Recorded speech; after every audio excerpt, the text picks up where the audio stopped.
प्रतीक जी, आपने भी गांधी जी का एक उदाहरण तो किया ही हुआ है। आपने मोहन का मसाला उस प्ले का नाम था, और जहाँ तक हमारी जानकारी लिम्का बुक ऑफ रिकॉर्ड्स में भी उसको दर्ज किया गया है। जी सर। हमें उसके बारे में कुछ बताइए। तो सर, ये प्ले हमने शुरू किया था 2015-16 में। जी। एक बहुत ही छोटी सी एक वन लाइनर आई थी दिमाग में, और मैंने मेरे जो डायरेक्टर हैं मनोज शाह, उनसे बात की कि हम लोग सब, ज़्यादातर लोग सक्सेस में इंटरेस्टेड होते हैं, पर सक्सेस का जो प्रोसेस है उसमें किसी को इंटरेस्ट नहीं होता। क्या बात है। और गांधी जी के केस में भी जैसे एक दूसरा पूरा जो पहलू था वो ऐसा था कि हम सब उन्हें जानते हैं महात्मा के तौर पे, ज़्यादातर लोग, पर जो पहले का मोहन था जिससे महात्मा का जन्म हुआ, उसकी जो बात है, उनकी जो जद्दोजहद होगी, उनकी जो मुश्किलें थी, उनका जो डर था, उसकी बात कभी शायद उतनी पहुंची नहीं है, क्योंकि वो भी बहुत साधारण थे। लोगों ने ऐसा मान लिया कि महात्मा जन्मते हैं, पर वो जन्म नहीं लेते, वो बनते हैं। वाह, क्या बात है। तो इसी सोच को लेकर एक पूरा प्ले तैयार किया था, और ये प्ले हम हिंदी, इंग्लिश, गुजराती तीनों लैंग्वेज में करते हैं। तो मैंने 2016 में मुंबई के पृथ्वी थिएटर में एक ही दिन में 3 भाषा के शो किए थे। अरे वाह, बहुत बहुत। तो प्रतीक जी, अब आपने बोल ही दिया तो हमको कुछ एक छोटा सा उदाहरण भी तो दीजिए इस नाटक का। ठीक है सर, फिर मुझे थोड़ा समय दीजिए। हाँ बिल्कुल बिल्कुल, मैं रेडी होके। पूरा समय है। बिल्कुल पूरा।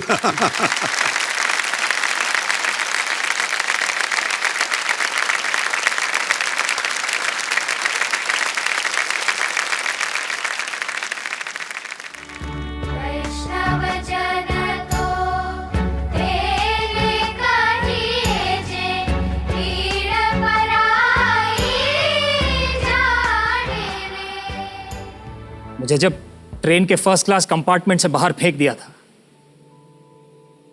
तब मैं सच में बहुत डर गया था।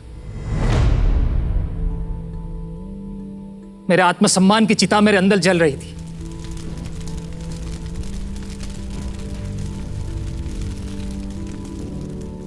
जैसे तैसे मैंने खुद को संभाला। अब आगे का सफर ट्रेन से नहीं, सिगराम से करना था, घोड़े के साथ बंधी हुई गाड़ी से। सिगराम में केबिन के अंदर बैठने के लिए मैंने टिकट भी ली थी, पर कोचमैन अंदर बिठाने को तैयार ही नहीं था। फिर भी मैं अड़ा रहा और अंदर बैठा। थोड़ी ही देर में एक अंग्रेज ने आकर मेरा अपमान करके मुझे बाहर निकाल दिया।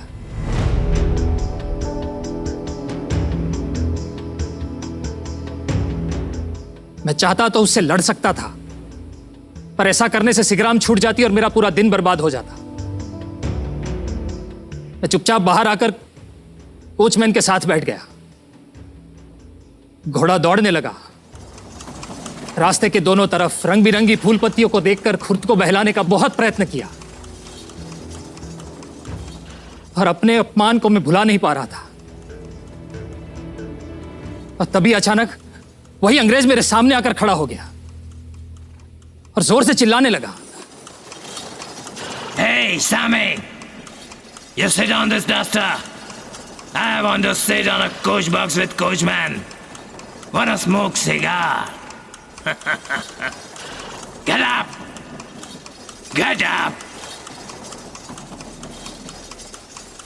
देखो, तुमने जब मेरा अपमान करके मुझे केबिन से बाहर निकाला, मैं कुछ नहीं बोला, पर अब यहां से उठकर नीचे तुम्हारे कदमों पर नहीं बैठूंगा। Never ever! No coolie, no Sammy will stay on my way! I am not coolie. I am not coolie. उसने मुझे लाते मारी, उसने मुझे घूंसे मारे। मैं सच में बहुत डर गया था। थोड़ी ही देर में दूसरे 2 अंग्रेज आए। वो सब मुझे सिगराम से नीचे फेंकना चाहते थे, पर मैं एक निर्जीव वस्तु की तरह वहां पड़ा रहा। वो मुझे मारते गए, मारते गए, मारते गए।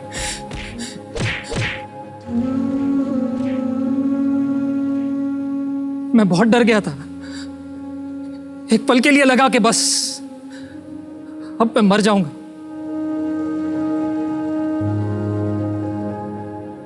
हरिलाल, कस्तूर, मणिलाल, सबके चेहरे मेरे आंखों के सामने तैरने लगे। मैं बहुत डर गया था। जब मैंने उस अंग्रेज की आंखों में देखा, तो मुझे उसकी आंखों में डर दिखा।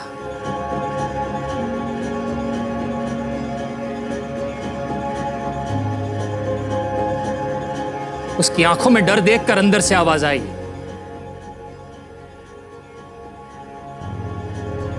जाको राखे साइया, मार सके ना कोई। अगर आज तुम मुझे मार भी दोगे तो तुम्हें मेरा शव मिलेगा, सम्मति नहीं।